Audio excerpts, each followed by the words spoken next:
سلام كما يصنحوا صافي كبراتن تخاتل تدبي تي في نساعات زدالنا لكم حصرتن وانا زيناتات حزنا لكم قريبنا لنا كتكاتلنا عدمنايو بكندي ارسنت بتاتهم كنفلم مس حيلታት ጸረ መኸተ ትግራይ ተሰሊፎም ዝርከቡ ዕጡቃት ተጋሩ ውሳነ ፈጻሚ ስራሕ መንግስት ትግራይ ተቀቢሎም ናብ ዓዶም ክምለሱ ቢሮ ሰላም ጸጥታን ትግራይ ጸውዮም ጆኖሳይደር ስርዓት ብልጽግናን መቅባር ተጀመረ መሕዝነት ተጠናኺሩ ክቅጽል ይግባእ ክብል ውድብ አኽሱማይ ዋዕላ ገሊጾም አባካላውን ስነ አምራውን ዕቤት ህፃናት አገዳሲ ኣብ ዝኾነ ጸባ ጡባደ ኣብ ጣና ህፃናትን አደታትን በመሰረት ዘሎ ወረብሓ አደን ስድራን ዝግባእ ጊዜ ክቡ ወይ ግባእ ክብሉ ሰሙያጣና ሓቢሮም ብላሊ 288 ሚሊዮን ብር ዝስራሕ ፕሮጀክት ዕቀባ ምቹነትን ዘላቅ ልምዓትን አክሱም ዓላው ኮይኖም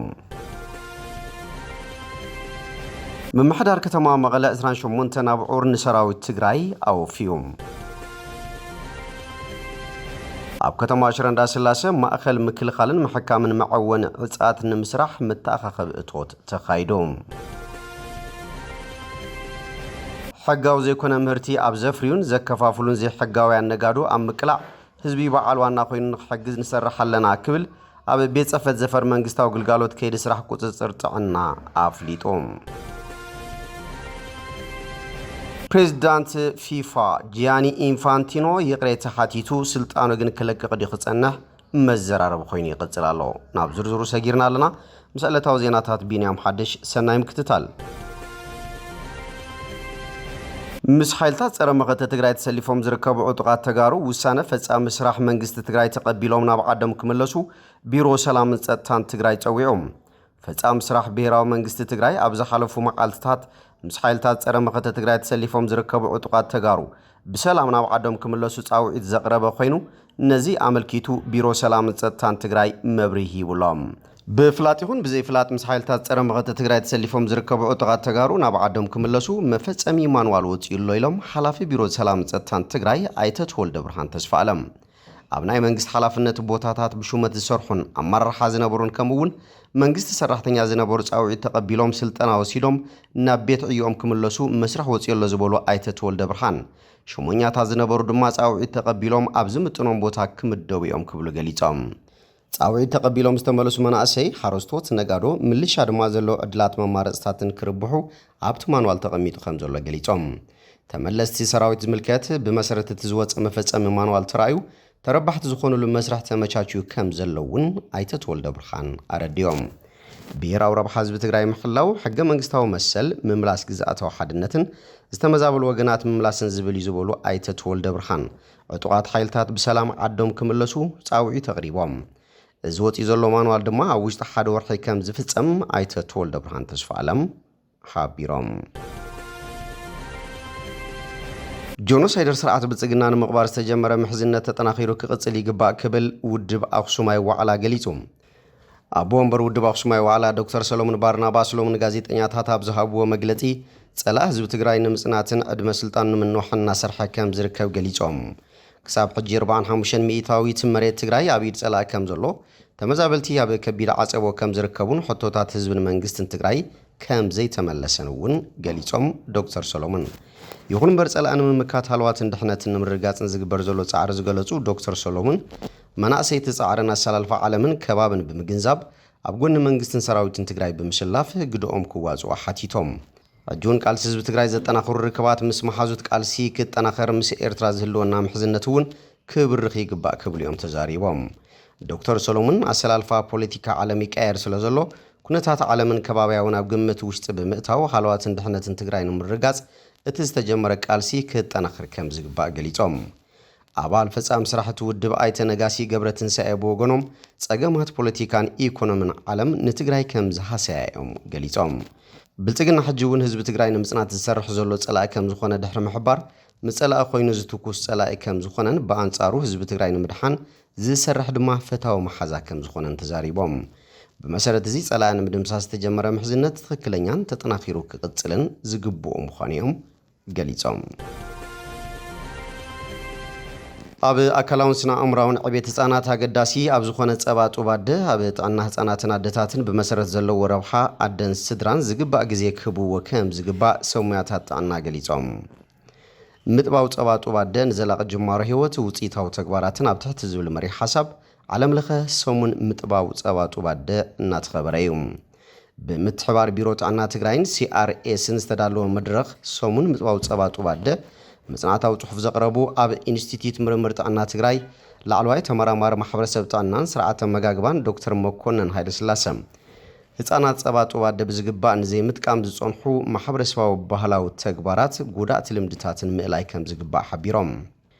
ዝግባእ ጸባ ጡባደ ንህፃን ዝበሃለሉ ምክንያት ይብሉ ዶክተር መኮነን ጸባ ጡባደ ንህፃናት ኣብ ኣእምሮውን ኣካላውን ዕብየት ኣብ ምንካይ ሕማም ሳምቡእ ዝተመጣጠነ ኣካላዊ ዕብየት ኣብ ምምጻእ ኣብ ምክልኻል ዘይተመሓላለፍቲ ሕማማት ኣብ ምንካይ ሕማምን ሞትን ህፃናትን ዝለዓለ ኣበርክቶ ከም ዘለዎ ንሳይንሳዊ መጽናዕትታት ብምጥቃስ ገሊጾም ዶክተር መኮነን ብጀካ ዝጸባጡ ብዝግባእ ንደቀን ዘጥብባ ኣደታት ኣብ ምክልኻል ካንሰር ጡብን ኣፍ ደገ ማህፀንን ኣብ ምክልኻል ሕማም ሽኮር ዓይነት ክልተ እጃም ዘለዎ ምዃኑ ገሊጾም። ኣብቲ መድረኽ ዝተረኸቡ ከንቲባ ከተማ ውቕሮ ኣይተ ገብረ ሚካኤል ገብረ መድህን ጥዕንኡ ዝሓለወ ህፃን ጥዕንኡ ዝሓለወ ብኣካልን ስነ ኣእምሮን ዝደልደለ ውላድ ምፍጣር ብምዃኑ ኣብ ምጥባው ጸባ ጡባደ ዘሎ ጸጋ ከም ኣደ ጥራይ ዘይኮነስ ከም ስድራ ክንሰርሓሉ ይግባእ ክብሉ ገሊጾም። ተሳተፍቲ መድረኽ ጉዳእቲ ባህላዊ ልምድታት ብምእላይ ህፃናት ጸባ ጡባደ ክንዲ ዝግብኦም ክሳብ ዝጥቀሙ ኣብ ምሃብ ዘለዉ ጸገማት ንምእራም ክንሰርሕ ኣለና ክብሉ ገሊጾም። ብልዕሊ 288 ሚልዮን ዝስራሕ ፕሮጀክት ዕቀባ ምቹውነትን ዘላቒ ልምዓትን ኣኽሱም ዕላው ኮይኑ ብትካል ተራድኦ መንግስቲ ጣልያን ብልዕሊ 288 ሚልዮን ዝተመወለ ፕሮጀክት ዕቀባ ምቹውነትን ዘላቒ ልምዓትን ኣኽሱም እዩ ዕላው ኮይኑ ዘሎ። እቲ ፕሮጀክት ን2 ዓመት ዝጸንሕ እንትኸውን ኣብ ዕቀባን ልምዓትን ሓድግታት ኣደባባይ ሓወልቲ ጥንታዊ መንደራት ምጥንኻር ስራሕቲ ኢደ ጥበብን ባህላዊ መጓዓዝያን ምፍላጥ መስሕባት ምዕባይ ዓቕሚ ዘፈራት ቱሪዝምን ካልኦትን መሰረት ገይሩ ከም ዝሰርሕ ተገሊጹ። ኣብ ሕውየትን ዳግም ህንፀትን ቱሪዝም ኣኽሱም ትግራይ ናይ ባዕሉ እጃም ዝህልዎ ፕሮጀክት ንብርኪ ዝበሉ ወገናት ዕድል ስራሕ ዝፈጥርን ካልኦት ፕሮጀክትታት ክስዕቡ በሪ ዝኸፍትን ምዃኑ ድማ ኣብቲ እዋን ተሓቢሩ። እቲ ሓድሽ ፕሮጀክት ምስ ወከልቲ ማሕበረሰብን መዳርግቲ ኣካላትን ዘተተገይሩሉ ዝተዋሃበ ሓሳብ ኣካቲቱ ኣብ ቀረባ እዋን ስራሕ ከም ዝጅምር ድማ ቢሮ ባህልን ቱሪዝምን ትግራይ ኣፍሊጡሎም። ምምሕዳር ከተማ መቐለ 28 ኣብዑር ንሰራዊት ትግራይ ኣወፍዩ። እቲ ምምሕዳር ሰራዊት ትግራይ ብሓይሊ ሰብን ሎጂስቲክስን ንምጥንኻር ዓሊሙ ሰፋሕቲ ስራሕቲ እናሰርሐ ምምፅኡ ዘዘኻኸሩ ምክትል ከንቲባታ ከተማ ኣይተ ረዳኢ ገብረ እግዚኣብሔር ሎሚ እውን ናይቲ ተግባር መቐጸልታ ዝኾነ ወፍያ እንስሳት ምግባሮ ረዲኡ። እቲ ወፍያ ምስ ክፍላተ ከተማን ማሕበረሰብ ንግድን ከተማ መቐለ ብምትሕባር ዝተዋደደ ምዃኑ ድማ ኣይተ ረዳኢ ኣብሪሆም። ነቲ ብዘይ ጫማ ተቓሊሱ ህልውና ህዝቡ ንምውሓስ ኣብ ድፋዕ ዝርከብ ሰራዊት ዝግበር ኩሉ ዓይነት ድጋፍ ተጠናኺሩ ከም ዝቕጽል ድማ ኣረጋጊጾም። ንማሕበረሰብ ንግድታ ከተማ ወኪሎም መልእኽቲ ዘሕለፉ ኣይተ ጸጋይ ሓድጉ ብወገኖም እቲ ናይ ሎሚ ኣበርክቶ ኣብ ሓፂር ግዜ ዝተዋደደ ምዃኑን ኣብ ቀጻሊ እዋን ምስ ናይ ካልኦት ከተማታት ማሕበረሰብ ብምትሕባር ካብዚ ብዝሓሸ ኣገባብ ንምውፋይ ርብርብ ከም ዝግበር ገሊጾም።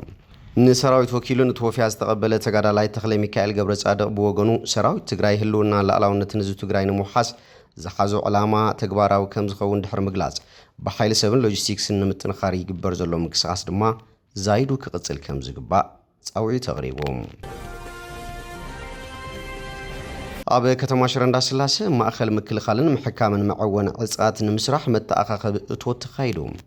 ብተሳትፎ ህዝቢ ዞባ ሰሜን ምዕራብ ገበርቲ ሰናይ ትካላትን ኣብ ከተማ ሽረ እንዳስላሴ ንዝህነጽ ማእኸል ምክልኻልን ምሕካምን መዐወን ዕጻት ዝውዕል መድረኽ መተኣኻኸቢ እቶት ተኻይዱሎም። እቲ ብምትሕባር ምምሕዳር ሽረ እንዳስላሴን ታይስ ዝተባህለ ትካል ዝጀመርዎ ወፍሪ ጸረ መዐወን ዕጻት ብዘላቕነት ናይ ምክልኻልን ምሕካምን ስራሕቲ ዝካየደሉ ህንፃ ንምህናጽ ኣብ ዝተጀመረ ምትእኻብ እቶት ኩሉ ክፋል ሕብረተሰብ ብፍላይ ድማ ማሕበረሰብ ንግዲ ዝከኣሉ ድጋፍ ክገብር ከም ዝግባእ ኣተሓባባሪ ታይስ ኣይተ ታፈረ ሓይለ ኪሮስ ተላብዮም። ከንቲባ ከተማ ሽረ እንዳስላሴ ኣይተ ገብረ መድህን ዮሃንስ መረበት ጀጋኑ መረበት መዐወን ዕጻት ክኸውን የብሉን ብምባል ንዕውትነት ስራሕ ከም ምምሕዳር 6.7 ሚልዮን ብርን እቲ ህንፃ ዝዓርፈሉ መሬትን ከም ዘዳለዉ ገሊጾም። ኣብቲ መድረኽ መተኣኻቢ እቶት ዝተረኸቡ መራሕቲ ሃይማኖታትን ሰብ ሓብትን ብግዲኦም እቲ ትካል ብቁልጡፍ ተሃኒጹ ኣብ ምክልኻልን ምሕካምን መዐወን ዕጻት መሰረት ገይሩ ስራሕ ንኽጅምር ዝከኣልዎ ከም ዝገብሩ ተዛሪቦም ኣብ ዕለት ካብ ወረዳታት ከተማታትን ማሕበረሰብ ንግድን ልዕሊ 20 ሚልዮን ብር ከም ዝተኣከበ ድማ ንምፍላጥ ተኻኢሉሎም ሕጋው ዘይኮነ ምህርቲ ኣብ ዘፍርዩን ዘከፋፍሉን ዘይሕጋውያን ነጋዶ ኣብ ምቅላዕ ህዝቢ በዓል ዋና ኮይኑ ንኽሕግዝ ንሰርሕ ኣለና ክብል ኣብ ቤት ጽሕፈት ዘፈር መንግስታዊ ግልጋሎት ከይዲ ስራሕ ቁጽጽር ጥዕና ከተማ ዓዲግራት ኣፍሊጦም በዓል ሞያ ቁጽጽር ጥዕና ከተማ ዓዲግራትን ኣብ ዞባ ምብራቕ ትግራይ ተወካሊ ቁጽጽር ጥዕናን ኣይተወልደ ገብርኤል ገብሩ ኣብዚ ወቕቲ እዚ ኣብ ሕብረተሰብ ሰፋሕቲ ምትላላት ይረኣዩ ኣለዉ ብፍላይ ኣብ ዝብልዑ ምግብታት ኣፋውስ መመላኽዕታት መናጽህ ሳሙናታት ልስሉስ መስተታት ጽሟቋትን ካልኦትን ከም ዘለዉ ገሊጾም ዝኾነ ዓይነት ምህርቲ ካብ ሕርሻ ጀሚሩ ኣብ ገዛ ኣትዩ ናብ ዝተፈላለዩ ፍርያት ክሳብ ዝውዕል ዘሎ ከይዲ ልዑል ክትትልን ኣብ ውሕስ ዝኾነ ቦታ ክቕመጥን ሓያል ብርሃን ፀሓይን ካልኦት ተጻባእቲ ነገራት ከይረኽብዎ ምክትታል ከም ዘድልዮ ዝሓበሩ ኣይተወልደ ገብርኤል ኣብ ንጥቀሞም ነገራት ክንጥንቀቕ ኣብ ዘይከኣልና ግና ኣብ ዓድና ዘይነበሩ ሕጂ ብበዝሒ ዝረኣዩ ዘለዉ ዓይነታት ሕማማት ህዝብና ከም ሽኮር ካንሰር ዝተፈላለዩ ናይ ቆርበት ሕማማትን ካልኦትን እናተቓልዐ ከም ዝርከብ እዮም ሓቢሮም ካብ ኩሉ ንላዕሊ ኣብ መፍረይቲ ነጋዶ ቅድሚ ንግዲ ፍቓድ ምውጾም እቲ ዘፍርይዎ ምህርቲ መጀመርያ ናብ ዕዳጋ ቅድሚ ምቕራቦም ብዝምልከቶ ኣካል ብቕዓቱ ክረጋገጽ ክኽእል ከም ዘለዎ ሓቢሮም ኣብዚ ሕጂ እዋን በብኸባቢኡ እናዞሩ ዝሸጡ ዘለዉ ሳሙናን ካልኦትን እቲ ዝጥቀምሉ ኬሚካል ገሊኡ ካብ መጠን ንላዕሊ ዝበዝሐ ገሊኡ ድማ ማይ ዝኾነ ምንም ኬሚካል ዘይኣተዎ ብተወሳኺ ነቲ ሕጋዊ ከፋሊ ግብሪ ነጋዳይ ዝጻቡ እዮም ክብሉ ተዛሪቦም ኣብ መወዳእታ እውን እቶም በዓል ሞያ ቅድም ክብል ብናይ ህዝቢ ጥቆማ ብርክት ዝበሉ መዕወኒ ሽሻ መዓልቱ ዝሓለፈ ልስሉስ መስተታት ካልኦት ኣልኮላዊ መስተን ሰሪሖም ዘከፋፍሉ ብቤት ፍርዲ ውሳነ ክረኽቡ ይግበር ከም ዘሎን ሕጂ እውን ኣብቲ ሕማቕ ተግባር ዝተረኸቡ ወገናት ክስ ተመስሪትሎም ኣብ ከይዲ ከም ዘለው ገሊጾም ከም ጸብጻብ ጉዳያት ኮሙኒኬሽን ከተማ ዓዲግራት ፕሬዚዳንት ፊፋ ጂያኒ ኢንፋንቲኖ የቕሬታ ሓቲቱ ስልጣኑ ግን ክለቅቕ ድዩ ክጸንሕ መዘራረብ ኮይኑ ይቕጽል ኣሎ ፕሬዚዳንት ማሕበር ኩዕሶ እግሪ ዓለም ፊፋ ጂያኒ ኢንፋንቲኖ ብጽሒት ውድድራት ፊፋ ንውልቃዊ ፈርቲ ንምሻጥ ኣብ ዘውፅኡ ኣካታዓውጥን ብዝፈጸሞ ጌጋታት የቕሬታ ሓቲቶም ይኹን እምበር ብሮባ ኣብ ከተማ ራባት ማለት እውን ሞሮኮ ካብ ዘካየዶ ህጹጽ ኣኼባ ላዕሎት ፈጸምቲ ኣካላት እቲ ትካል ደገፍ ስለ ዝረኸበ ኣብ ስልጣኑ ክጸንሕ እዮም ነተካታዕ ዝኾነ ውጥን ስዒቡ ብርቱዕ ነቐፌታ ድሕሪ ምልዓሉ ኢንፋንቲኖ ብሮባ ኣብ ራባት ምስ ላዕሎት ኣባላት ቦርድ ኣመራርሓ ፊፋ ህጹጽ ኣኼባ ካይዱ ድሕሪ ኣኼባ ፊፋ ንፕሬዚዳንቱ ደገፍ ከም ዘለዎ ዝገልጽ መግለጺ ኣውፂሎም ኢንፋንቲኖን ዋና ጸሓፊ ፊፋ ማቲያስ ግራፍስትሮምን ንኹሎም ምክትል ፕሬዚዳንትታት ኣባላት ባይቶን 211 ኣባላት ማሕበራትን ኣብ ሰደድዎ ደብዳበ ብጌጋታቶም ብልቢ ይቕሬታ ከም ዝሓተቱን ከምዚ ዓይነት ጌጋ ደጊሙ ከም ዘይፍጸምን መጽባዓ ኣትዮም እቲ መበገሲ ቅልውላው ኢንፋንቲኖ ነቲ ውድድራት ዋንጫ ዓለም ዝሓቁፍ ሓድሽ ውጥን ፊፋ ፎርዋርድ ኢንተርፕራይዝ ዝድግፋ ሃገራት ማሕበራት ነፍሲ ወከፈን $40 ሚልዮን ክብ ምምጽውዑ እዩ እዚ ብድሕሪ መጋረጃ ዝተኻየደ ውጥን ነቲ ናይ መሸጣ መሰላት ንጆሽዋ ኩሽነር ሓውኒ ሰብኣይ ጓሉ ንዶናልድ ትራምፕ ዝኾነ ጃሬድ ኩሽነር ንምሃብ ዝዓለመ ብምንባሩ ነቲ ኩነታት ዝያዳ ካታዕ ገይርዎ ጋዜጣ ዘ ታይምስ ነዚ ጉዳይ ብ28 ሓምለ ቋፅራ ፈረንጂ ምስ ኣቃልዑ ድማ ፊፋ ብዛዕባ እቲ ጉዳይ ጌጋታት ከም ዝተፈጸመ ኣሚኑ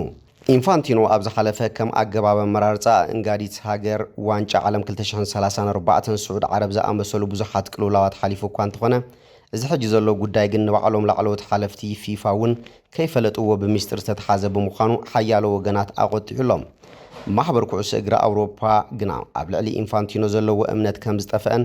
እቲ ፊፋ ንምክያዱ ዝሓሰቦ ውጥን ድማ ግልጽነት ዝጎደሎን ብድሕሪ መጋረጃ ዝተገበረን ሕሱር ስምምዕ ምዃኑ ብምግላጽ ብትር ነቒፍዎሎም ተጻዋታ ሃገራዊት ጋንታ ፖርቱጋል ሪያል ማድሪድን ዝነበረ ሉዊስ ፊጎ ዝርከቦም ሓያሎ ወገናት ኢንፋንቲኖ ስልጣኑ ብህጹጽ ክለቅቕ ጸዊዖም እዮም ወዲ 56 ዓመት ኢንፋንቲኖ ኣብ መጋቢት 2027 ኣብ ሞሮኮ ዝካየድ ጉባኤ ፊፋ ንረብዓይ ግዜ ንምምራጽ ኣብ ምድላው እዩ ዘሎ ሓደ ሕጹይ ንኽዕወት ካብ 211 ኣባላት እቲ ማሕበር ብውሕዱ 106 ድምፂ የድልዮም የፋ ብወገኑ ንኢንፋንቲኖ ክቃወም እኳ እንተጸንሐ ንበይኑ ካብ ስልጣን ንምውራድ ግና ዓለምለኻዊ ደገፍ የድልዮ እዩ በአንጻሩ ካብ ሃገራት ኣውሮፓ ወጻኢ ብፍላይ ኣብ ሃገራት ኣፍሪቃን ኤዥያን ኢንፋንቲኖ ድልዱል ደገፍ ኣለዎም ከም ሞሮኮ ግብፂ ኒጀርን ዲሞክራሲያዊት ሪፐብሊክ ኮንጎን ዝኣመሰለ ሃገራት ንኢንፋንቲኖ ደገፈን ክገልጻ ጸኒሐን ኣለዋ እዘን ሃገራት ፊፋ ኣብ ነፍሲ ወከፍ 3 ዓመት ብዝህቦ $8 ሚልዮን ሓገዝ ተጠቀምቲ ብምዃነን ነቲ ፕሬዝዳንት እሙናት ኮይነን ይቕጽላለዋ በዚህ ድማ ኢኤፋ ንኻልኣይ ሕጹይ ፕሬዝዳንት ከተኣታቱን ተደልዩ ነዘን ዞባታት ተማሳል ፋይናንሳዊ ሓገዝን ዝያዳ ግልጽነትን ከም ዝህብ ከእምነን ከቢድ ዕዮ ክጽበየ እዩ ዛጊት ካብ ኣውሮፓ ወጻኢ ዮርዳኖስ ጥራያ ንኢንፋንቲኖ ስልጣኑ ክለቅቕ ብግህዶ ጸውዐት ፊፋ ብወገኑ ድሕሪ ሕጂ ኣብ ልዕሊ ጽቡቕ ስሙን ምሕደርኡን ዝቐንዕ ዝኾነ ይኹን መጥቃዕቲ ከም ዘይጻወርን ክከላኸል ምዃኑን ኣጠንቂቑሎም እዚ ቅልውላው ኣብ ውሽጢ ፊፋ እውን ነቓዕ ፈጢሩሎም ላዕለዋይ ኣማኻሪ ፖሊሲ ኢንፋንቲኖ ዝኾነ ካርሎስ ኮርዴሮ ብሰንኪ ዝውጥን ስርሑ ክሓድግ ከሎ ከም ሓላፍ ዓለም ለኻዊ ምዕባለ ኩዕሶ እግሪ